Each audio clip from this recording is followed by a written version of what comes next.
What's going on, everybody? Thanks for joining me again today. So before I get into today's video, I wanted to give a really quick shout out to Rodney Smith Jr. He's the individual that is the founder of Raising Men Lawn Care Service. That's the foundation we did the United We Mow Lawn Care Community fundraiser for last year.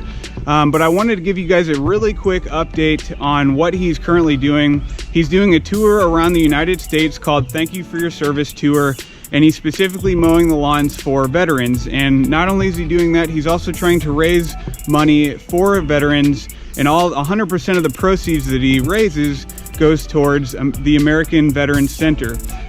He's created a website for this tour. The website is called Thank You for Your Service Tour. I'll leave a link to that website in the description below. You can also donate via custom ink on the fundraiser he's doing there. The name of the fundraiser is also the same thing, Thank You for Your Service Tour. I'll leave a link to that in the description below as well. So there's a few different ways you can donate if you'd like, but I wanted to give you a really quick update on what he's doing, because he's doing some really great things for people in your community, in my community, and all around the country and in the world. So consider donating if you'd like, or just read more about what the guy's doing, because he's doing really fantastic things in this world, and like I said, in everybody's community. And without further ado, let's get right into this video.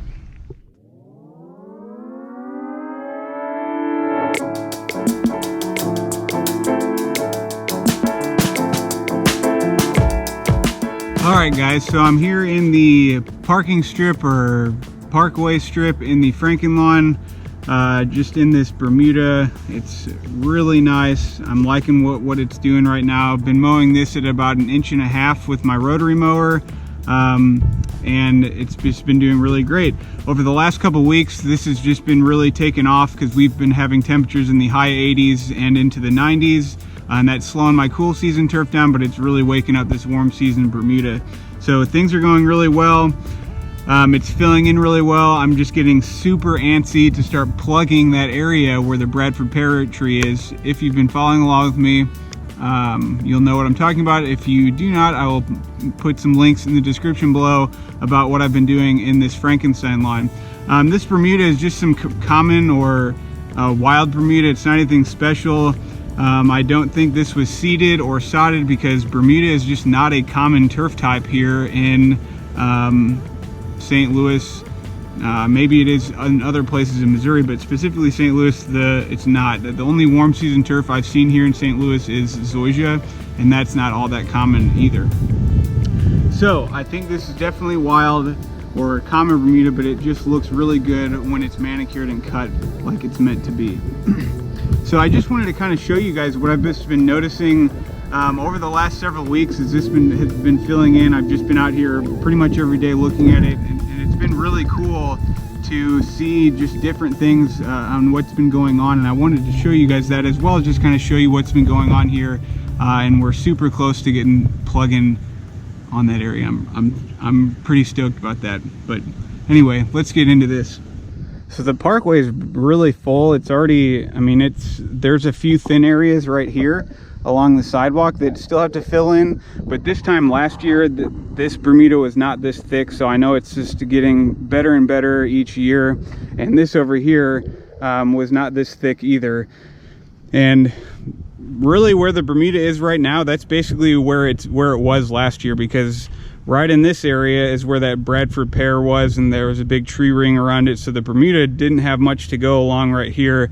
It pretty much stopped where it's growing right now, but it is spreading quite a bit by itself into where the tree used to be. So I'm not sure if the camera will pick this up, but if you just kind of look straight across here, you can see kind of how it's, there's just little undulations where it's really thick and maybe a little shallow. And that's partly because it's not super level here, but also because the Bermuda is still filling in after, scalping it, and it's just kind of waking up still. So it's not perfectly level just yet, but it will be in the coming weeks as this thing starts to take off even more. So this is like one of those areas, it's really thick here, and then it's kind of shallow here and shallow here, but those will fill in no time. It's not a big deal. One of the other things about the Franken lawn that I did not do this year is I've not applied any pre-emergent to this area, because the pre-emergents can actually affect how the Bermuda roots down via the stolons. so I didn't want to create any issues with that. So to help with some of the weed pressure, really what I've just been doing is pulling it by hand. It hasn't been bad enough to where hand picking hasn't been able to take care of it. So you can see like right here, there's a little bit of weed pressure here, but you know, I've just been pulling these out. And really, once things really start heating up here in St. Louis, and with how low I'm cutting it, I don't think these weeds are really going to survive.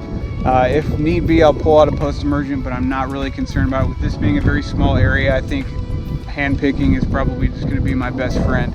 So I know I've talked about this area before. This is actually some cool season turf that's growing within the Bermuda. I'm not really concerned about it. Later down the road, when the Bermuda is dormant, I'll probably go through this area and kill off the cool season turf that's intertwined. But once this Bermuda starts growing vigorously in the summer, you will not be able to see that cool season turf at all, because I didn't know it last year that it was even in there until the Bermuda started going dormant.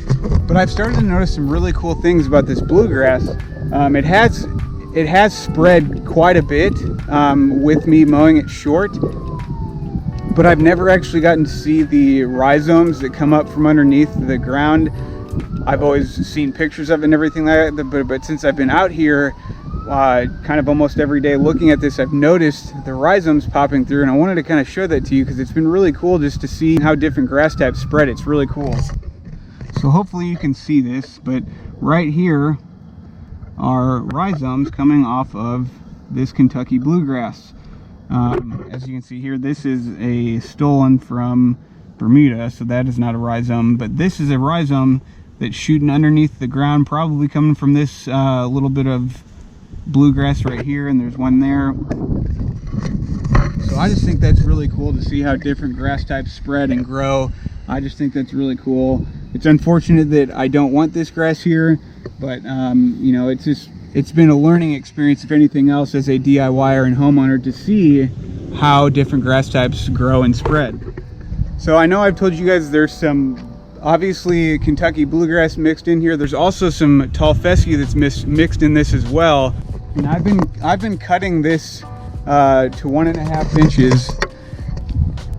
So I've been cutting this all the way to 1.5 inches, kind of following that line. You might be able to see the line here. Like maybe you can get a glimpse of that to see this is 1.5 inches, and then over here I'm mowing this at 3 inches. So like I said, this is some tall fescue I've been mowing down at 1.5 inches, and it's kind of cool to see how this tall fescue has been reacting to this really short mow.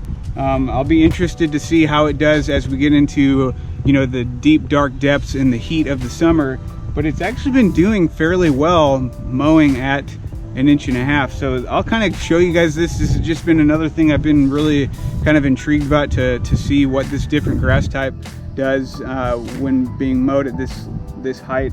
Because really, in general, what I plan on doing is have the Bermuda spread all the way over to that line and just gradually take over this area. But as I do that, it's just been cool to see how the different grass types respond to this short growth, or this short cut, height of cut. Yeah. So coming over to where the Bradford pear is and where I will be plugging this Bermuda, I just have been getting really antsy to get going on that, because this isn't my yard, this is my neighbor's yard, and I told him I would plug this for him, and I know it's just been an eyesore for both him and I to look at it, but I also know that the longer I wait to allow that Bermuda to spread and get more established over there, really get a stronger root base, the better off it's going to be when I actually plug it over here. So I've just been getting really antsy. It's probably going to be, I don't know, another week or so. Next weekend, not this coming weekend, next weekend I'm probably going to plug this area. And I actually did a little test plug about a week or week and a half ago from the parkway in a really thick, dense area where Bermuda was, because I just wanted to kind of see how it took in this area. So let me show you that real quick. So you can't even really see where I took it, but I took a plug of Bermuda, and there's a weed growing in there now. I took a plug of Bermuda from this spot right here, and you can see that was probably a week, maybe a week and a half, 2 weeks ago, and you can already see the Bermuda starting to crawl over it and fill that spot in. It's crazy how quickly this stuff fills in bare areas. And then I took that plug and I put it right on the edge of where some existing Bermuda is, and I didn't do anything. I didn't put any peat moss or any additional soil down. I just plugged that area right where I took the dirt plug from, and it definitely stunted. It definitely, I know it stressed out that Bermuda a little bit, but I just made sure to kind of keep it watered here and there. And you can see it's doing very well now. It's starting to grow out. It's starting to spread, actually.